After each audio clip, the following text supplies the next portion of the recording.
The Paper Mario series has gone through a lot of changes through the years and titles. It's definitely not what it used to be, but it still retains a lot of its charm, if not even more charm at times than the older ones. In this video, I'll just be going over my thoughts of the entire series in general and what I would hope to see from them moving forward past Origami King. Just to be frank with everything, not just go some long spiel about all the intricacies of all the games. The first two, the 64 and GameCube ones, I've enjoyed those. Solid RPG experiences, very simple, yet, had that Mario charm to it, was fun, chuckled a little bit, like, oh, okay, I get this joke, and that kind of thing. And for Super Paper Mario for the Wii, the third one, I really enjoyed that game. It still, of course, had a lot of the same charm as the first two. I actually liked the story in the third one the most. It sadly didn't have the turn-based battles, but it had the platforming action, which was still fine. I still enjoyed that. It had the RPG element as far as, you level up. Still very simple. They, I guess, in a way, starting from that one, they removed the side characters in your party because everybody was the main character. Like Mario could only be played at one time. They had to switch to Luigi, then switch to Princess Peach, and switch to Bowser, that kind of thing. So that game was still fun. I remember it being sort of divisive when it came out. I guess people were like, oh man, this is away the RPG elements, this game's trash. So that's the thing, I guess. But yeah, it's a good game, right? And for the fourth one, the game in the series, the 3DS one, the only one I have not actually played all the way through, Paper Mario Sticker Star for the 3DS. It is not a bad game, but it was not for me, just to put it nicely. It introduced a card mechanic. I actually played it for the first level. I believe I beat the first boss, and I used this thing card, I think it was a fan, and I just did not like it. I was like, what the crap is this? This is not what I grew up with. I do not enjoy this. Please get this out of my face.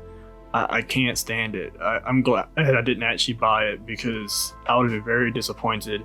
Just as like disappointed as I was when I, as a kid, played Final Fantasy Tactics for the PS1 and loved that game. And then I just, like years later, I was like, oh man, I hope they make a sequel. And I see this for the DS, this Final Fantasy Tactics Advance 2 or something like that. I buy it. Oh man, I'm so hyped and play this when I get home. Me as a little kid, pop it in. The crap is this? It's not what I want. I want the exact same experience again.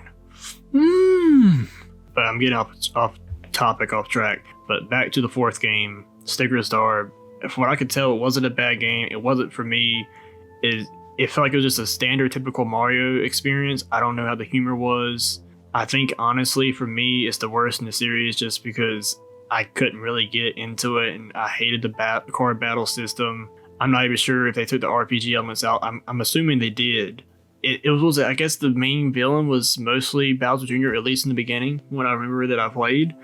It was alright, but I can't sit here and say that was a trash game. I think as far as it being a sequel to the previous three games, it's a trash game as a Paper Mario game, but it's not like a bad game on its own. Alright, now for the fifth one, Paper Mario Color Splash on the Wii U. I actually did play this game this year. I was really hyped for Origami King, and I was like, oh man, I can get Color Splash from GameStop for like less than $20 used. That's a pretty good deal. So I bought it, played through it. Game was actually longer than I thought it was. 30 hours or so spent on that game before I actually beat it. The game still had the card thing elements from Sticker Star. I've heard from people that they improved upon it, so I guess it was more bearable. I still hated how, like, I know for a fact in this game, I hated how it just, there's no real point in fighting enemies. As a matter of fact, it's to your detriment to fight enemies because you lose cards and you get to the end of the level and then you potentially don't have any cards to fight the final boss with of the level, so then you're pretty much screwed to go run away and get some more cards. I'm assuming that's how Sticker Star was too. In this game, they want you to hold on to your theme cards and not use them because you cannot fight any of the boss. You cannot beat any of the bosses besides the final boss of the game without using specific theme cards.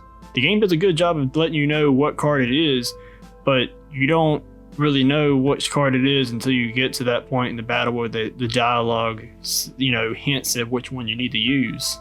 And I said I was going to be brief and not go on and on and on about the specific games, and just kind of give my general thoughts on each game. But for Color Splash, it's very fresh in my mind, so that's why I'm able to just, off the top of my head, just list the things that I liked and just disliked about it. The cards stuff, disliked it.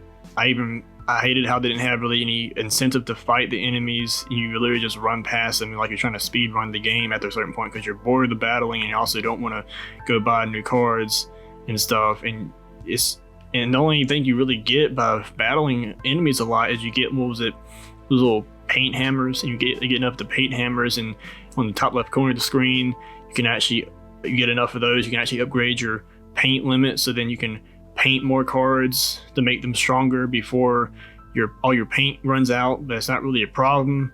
I didn't really encounter that as a problem until I fought the last boss of the game, but even then you could just buy cards that are already fully painted anyway, so it doesn't really matter. But as far as the negatives, that's about, I believe, actually the only negatives I could say. I think the game kind of outstayed its welcome past like maybe halfway through, because I just felt like the humor kind of went downhill. And I was like, and I feel like for what I actually laughed at in that game was, I think the first half of the game, the Shy Guys just reminded me of like Deadpool from Marvel, of course, and just how they acted. It was so crazy. It was so cool. I was actually laughing. I was like, wow, I'm surprised whoever made this game was allowed to make this game as far as humor wise by Nintendo. I'm surprised Nintendo didn't see this and was like, crude humor in our game? What are you doing? You're breaking the fourth wall. You're like making fun of Mario. We can't have that. Mario's our mascot. He's our spaghetti noodles to our pasta sauce. We can't have you doing that, making fun of him. No. But instead, they just, I guess, it was like, yeah, go for it. Cool. But yeah, the humor for this game was on point. Funniest game I've ever played for a Paper Mario game. There's not a lot of times I'm playing a video game or even watching a movie where I'm like, ha ha ha ha ha, that's so funny, yeah, ha ha ha ha ha. It's not how I actually laugh, of course, but something like that. Like, most of the time it's just like, oh, okay, I get the joke, or oh, nice chuckle, from me, but actually laugh like, oh dang, wow, what the crap, this Shy Guy actually did that. He just slurped that dude right up, just darn went all slurpity slurpity, man. Like, he just slurped them all up like a darn milkshake. It was crazy. But enough about that game. Go ahead and get into the other one, the most recent one for the Switch, Origami King. And I'm viewing this game as Color Splash 2 because it just looks like Color Splash 2. It looks beautiful, just like Color Splash. They improved upon Color Splash by not having the card battle stuff. They took it out.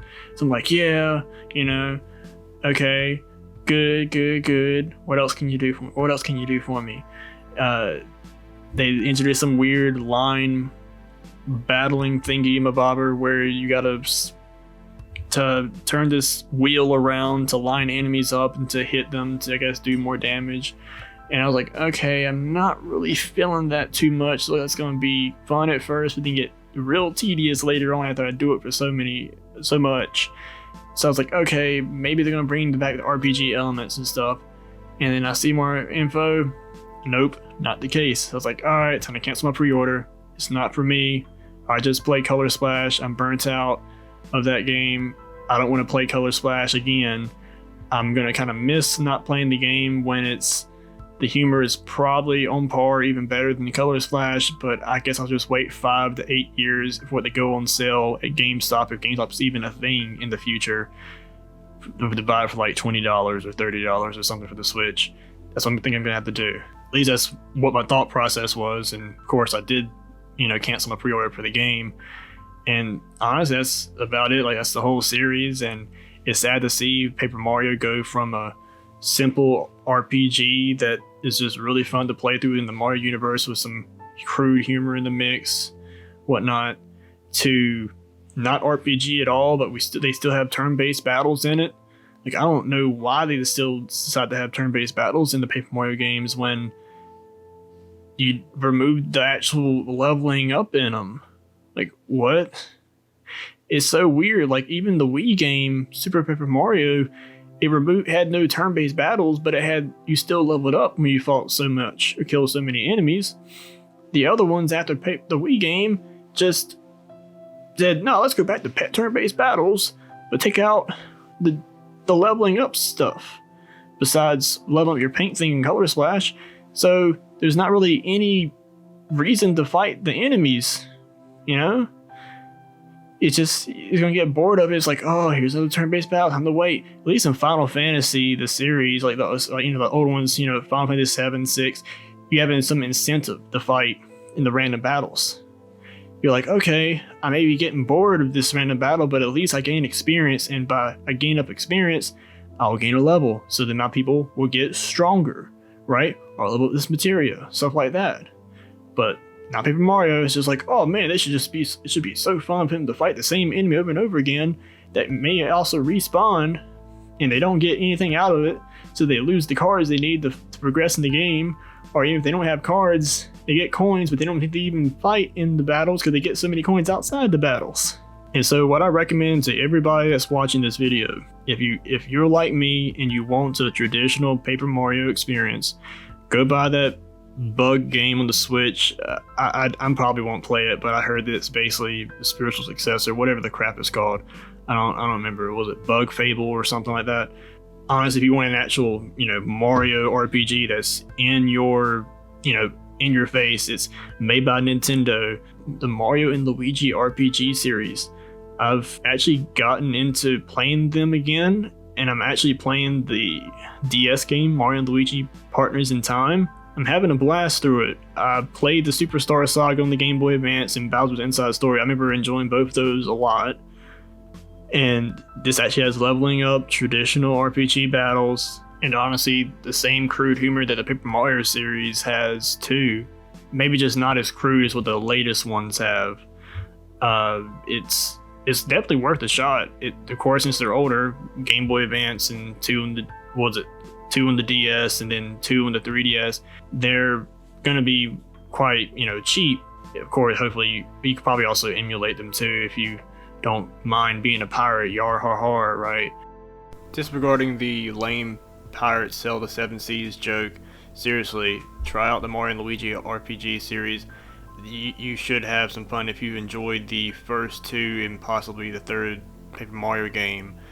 The bad thing, however, from playing through the Mario and Luigi RPG series, when you do play however many of them that you would like, the total 5, is that the company behind the 5 games, named Alpha Dream, filed for bankruptcy a few years ago, so it's very unlikely that we'll see any future Mario and Luigi RPG games, but maybe Nintendo will decide to revive it back, who knows.